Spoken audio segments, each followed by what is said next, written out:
Bonjour les enfants, bonjour les parents. Aujourd'hui encore, nous parlerons du bon berger comme la dernière fois. Si tu n'as pas encore écouté l'histoire du bon berger de dimanche dernier, tu peux, après la vidéo, cliquer sur cette leçon. Nous avons appris que le bon berger aimait beaucoup ses brebis. Il prend bien soin d'eux. Il les promène là où il y a de l'herbe et une très bonne eau à boire. Quand les brebis mangent bien, elles grandissent, deviennent fortes et donnent du bon lait pour leurs bébés et pour nous. Avec le lait de brebis, on peut faire du fromage et des yaourts qui nous aident à bien grandir et devenir forts. L'histoire du bon berger d'aujourd'hui nous parle d'un berger qui avait 100 brebis. Ça fait vraiment beaucoup de brebis. Sais-tu compter jusqu'à 100? Pour avoir 100 brebis, il faut compter 10 fois les 10 doigts de tes belles mains. Maman ou papa pourra t'aider à compter jusqu'à 100 brebis. Tu verras que c'est vraiment beaucoup. Le bon berger est parfois seul avec ses brebis pour la promenade. Il prend parfois 1 ou 2 chiens avec lui pour l'aider à garder et conduire les 100 brebis, et aussi pour empêcher le loup d'attaquer les brebis.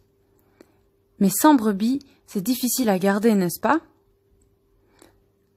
Toutes les brebis et les 2 chiens écoutent la voix du bon berger quand il les appelle. Elles obéissent et le suivent pour être protégées et ne pas se perdre. Mais un jour, il y avait une brebis qui n'obéissait pas à la voix du bon berger et ne suivait pas les 2 chiens. On dit qu'elle était rebelle. Elle faisait n'importe quoi. Après avoir marché longtemps, le bon berger s'est arrêté pour se reposer.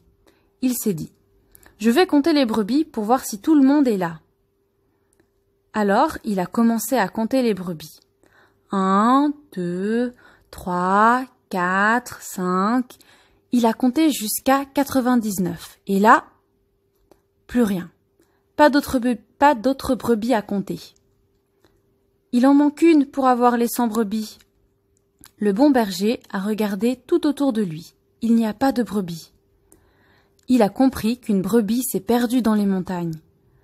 C'est la brebis rebelle qui n'obéissait pas et ne suivait pas le bon berger. Il faut la retrouver très vite, sinon le loup peut lui faire du mal, ou bien elle peut tomber du haut d'une montagne et se casser les pattes et mourir. Mais comment faire? Il y a les 99 brebis qu'il faut garder. Le bon berger les aime toutes et ne veut pas en perdre une seule. Il faut faire vite car elle est en danger. Le bon berger laisse les 2 chiens garder les brebis et court chercher la brebis perdue. Il crie, il appelle et sonne la clochette. Il regarde sous les arbres, derrière les rochers. Il escalade partout. Quand tout à coup, il entend « Bé !» Le bon berger court et prend la brebis dans ses bras pour lui faire des câlins. Il est très content. Il revient chercher les autres brebis restées avec les 2 chiens pour rentrer à la maison. Quand le bon berger arrive à la maison, il appelle ses amis et leur raconte ce qui s'est passé. Il est tellement content de retrouver sa brebis qu'il fait une grande fête avec ses amis. Jésus raconte cette histoire à des personnes qui ne comprennent pas l'amour de Dieu. Jésus dit que quand la personne qui fait du mal demande pardon et obéit à la voix de Dieu et revient à lui pour être sauvé, Dieu est content et les anges dans le ciel font une grande fête parce qu'il y a de la joie au ciel même quand une seule personne demande pardon à Dieu.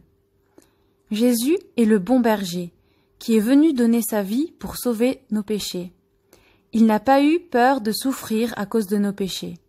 Aujourd'hui, il est au ciel, et nous pouvons lui demander pardon pour nos péchés. Peux-tu prier avec moi? Répète après moi, s'il te plaît. Seigneur Jésus, merci d'être venu pour me sauver de la mort. Je crois que tu es le bon berger, le Fils de Dieu. Aide-moi à toujours t'obéir. Amen. Maintenant, écoute le chant « Jésus m'aime » et chante en même temps. Ensuite, tu peux faire le coloriage sans dépasser. N'oublie pas d'écrire ton prénom. À bientôt les enfants. À bientôt les parents.